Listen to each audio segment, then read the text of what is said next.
হবিগঞ্জের সমন্বয়ক মাহাদি, পুলিশ হত্যাকারী মাহাদি দেশ ছেড়ে পালাচ্ছে। ভাই কি খবর, ভালো আছেন নি?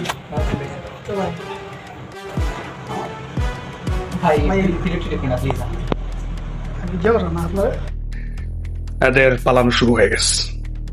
হবিগঞ্জের বর্তমান অবস্থা দেখে এদের মাথাটা তাউল হয়ে গেছে। এদের যে বেল নেই, টাইম নেই, তারা ভালো মতো বুঝে গেছে।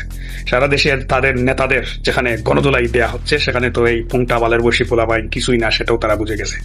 এর আগে আপনারা দেখেছেন যে এই সমন্বয়ক মাহাদি ভারতে গিয়ে তার ভিসা প্রসেসিং করে রেখেছিল এবং সে এখন পালালো।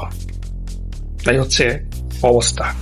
তাই দল যার যার, সমন্বয়ক এনসিপি দূষণ দেওয়ার দায়িত্ব সবার। ধন্যবাদ। দুনকিলাব, সায়দাবাদ।